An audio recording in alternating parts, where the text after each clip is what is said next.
So it's just about 7 o'clock in the morning, and I've met Mark. Here's Mark. Morning. And we're on the train. We're going to be heading up from New York up to Rhode Island, and hopefully Paquita is still floating. And we have a day of getting her ready before Gary flies in tomorrow. Here's the first bit.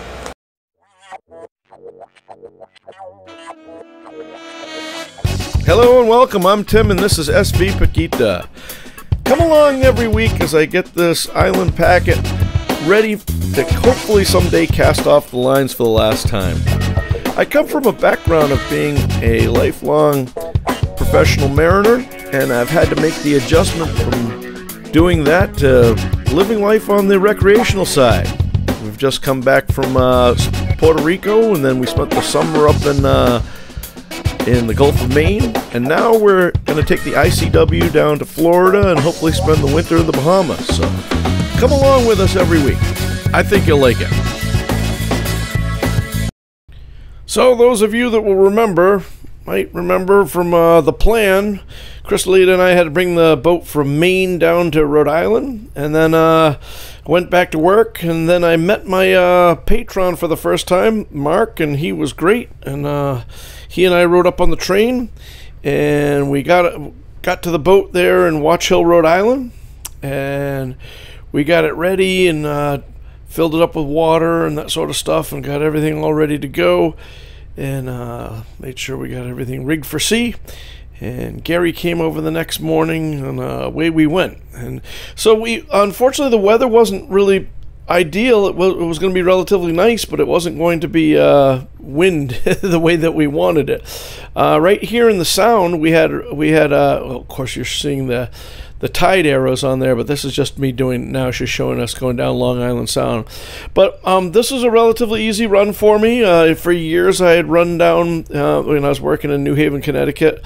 We'd always run back and forth from there to New York, and so this is just running through Long Island Sound, then the East River, and then eventually we had to hold up for the night by the Throgs Neck Bridge to catch a fair tide in the morning, and then we had a fair tide going through Hellgate, and we ran through here and came down through the Buttermilk.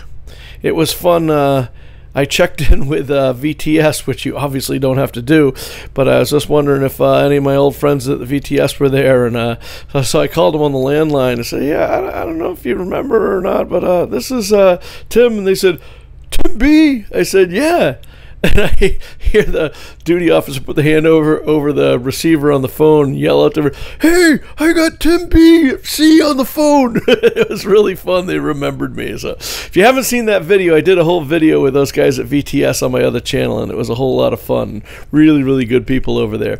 For those that don't know, VTS is Vessel Traffic Services, which is the maritime equivalent of ATC, or air traffic control, and so obviously not something that you have to use in a little vessel the size of Paquita, but something that we have to do on my professional side. So anyway, we continued down the coast, and 99% of everything we did was with the motor on. We did a little bit of motor sailing, but then we made our way to Thimble Shoal and came in to Norfolk, and the free dock that we were hoping to get to, that everyone had said is available, it was there, and there was a sign on it that said that it was private property, no trespassing, and Gary offered to rip the sign down so we could stay there for the night, but I opted to go to a marina right around the corner, and it was good because we were able to get non-ethanol gas, which is something that we can't get in New England, or not very easily anyway,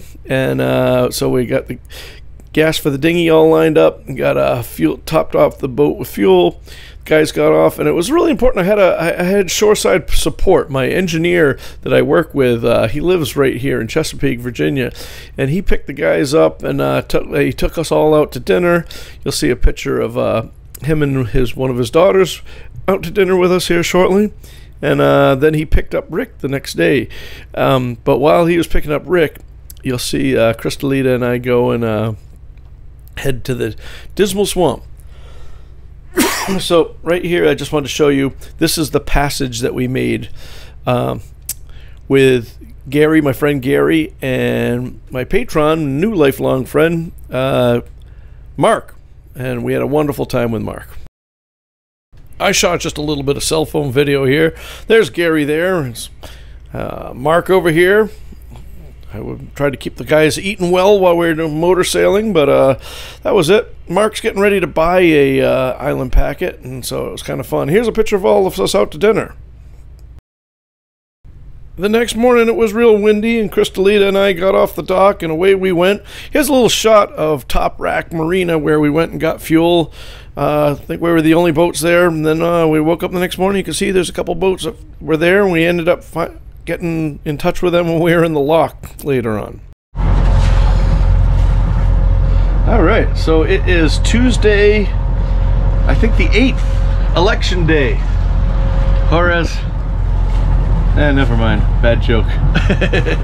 Okay, so so here's the deal. Uh-oh, it says that I'm turning here and I shouldn't be turning. Oh, no, there we go. Just a magnetic anomaly. All right. Okay, so Gary and Mark and I came down. I'd like to say we sailed down, but to be honest, we had the motor on the entire time from Watch Hill, Rhode Island to Norfolk. And we had, for the first 24 hours, maybe, yeah, about 24, 26 hours, we had zero wind at all. But it was nice going through New York and going through the East River and Hellgate and all that without any wind. Although even when the wind blows, going through the East River is usually not a big deal because all the buildings block all the wind. But we came out of Ambrose and got to the Scotland buoy and started feeling about 18 knots or so right on the nose, which prevented us from sailing for a while. And the further we went, the nastier the seas became, and it started getting really bouncy. So we put up the mainsail, and it was fun. Gary, who had never sailed before, couldn't believe the difference in how the boat wallowed around. And then once we put up the mainsail, even though it wasn't really giving us any propulsion, it stiffened the ride up, and he was very, very impressed with that. But we were still getting tossed and turned. So going down the Jersey Shore, and I think where it got probably the nastiest was when we were in front of the Delaware Capes. And in front of the Delaware River there, it was pretty bumpy there. Things were flying all around, and it wasn't that fun. But as Mark the Patron, who went with us, he has been sailing and taking classes, getting all set to buy his island packet one day.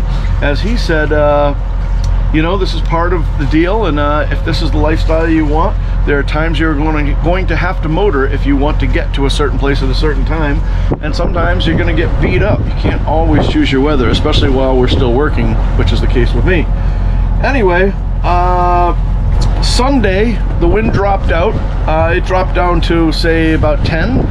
And once again, still with the mainsail up. And what we ended up doing was we kind of tacked. And we did this the night before, too, where we would come off the wind just enough so that the sail wouldn't flap, and just enough to put pressure on the side of the mainsail to hold us in that position. And after we'd went a couple miles, then we'd turn and go inland the same way, and then after a couple miles come back. And we did that just to make the ride a little bit more enjoyable, and we were doing very well on time, so that was I think a good call on my part, so yay me. Anyway, so we needed to get in. Crystalita was flying in on the afternoon of Monday, and these guys were flying out Monday night, so it was really important. And if that wasn't enough, those guys had changeable tickets, so they were very flexible, and that's the way to do that. But there was this tropical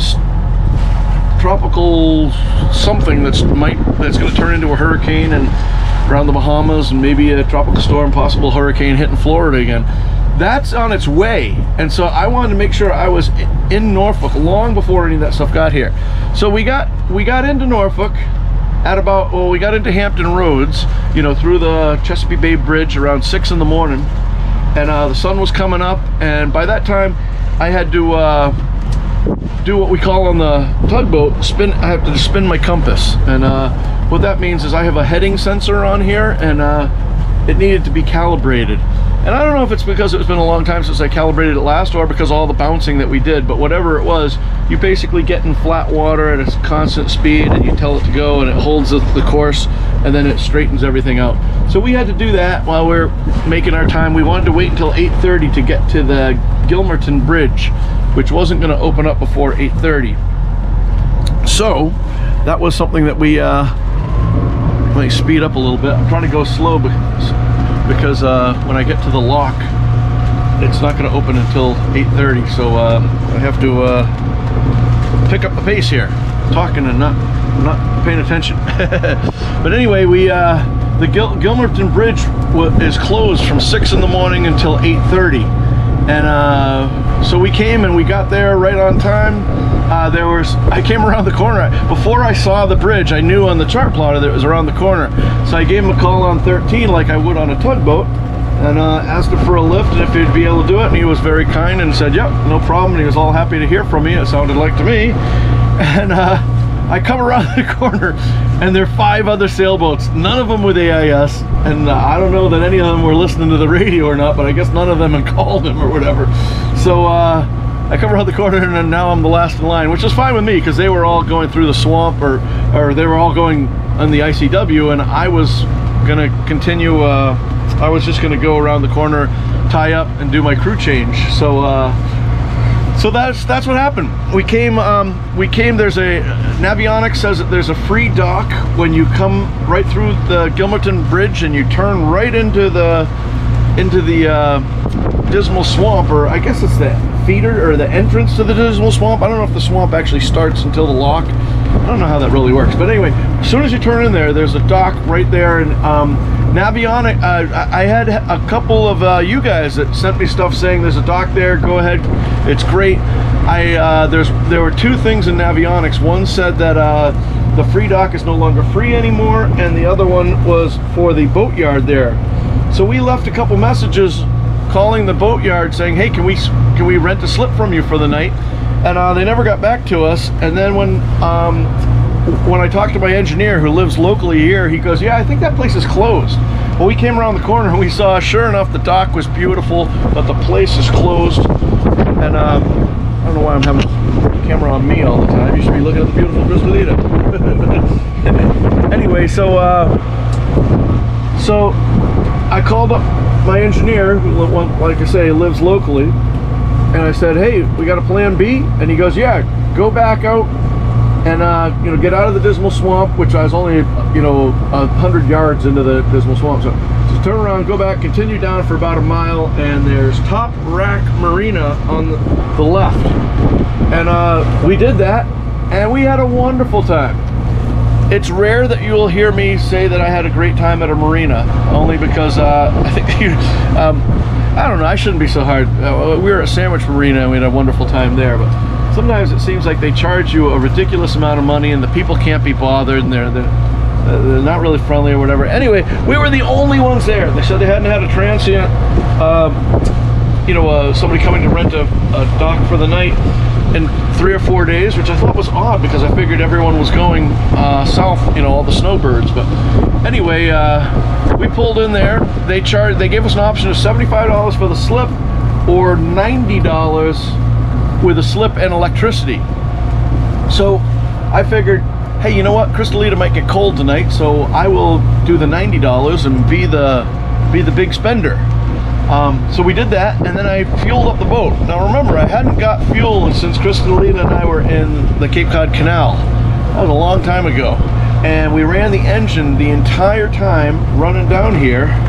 See how I'm doing? Okay, the time is right. All right, that's good. And so, so during that entire time, I could only get 80 gallons of fuel in my 160-gallon tank. So I'm pretty happy with that. That was pretty good. This whole entire trip, I think, was about 456 miles right here alone. Plus, we probably had another 100 miles to the canal and all that. So I'm pretty happy with that, especially because I run the generator a bit and all that. Anyway, I'm getting ready to go into the Dismal Swamp, so I'm going to say goodbye to... Obviously, I've sped this up a little bit to keep the boredom factor down a little bit.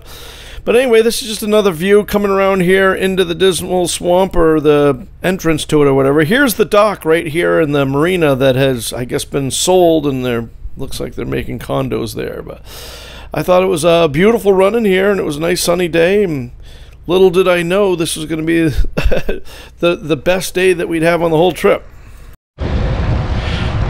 So as you can see, we made it into the first lock. They're shutting the lock gates. And over here we can see the difference in height from the water in the swamp to where we are.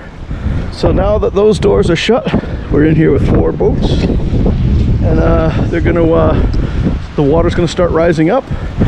They've given us our lines. Kristalita holds one end, and she's gonna take up the slack. I do the same in the stern, and away we go.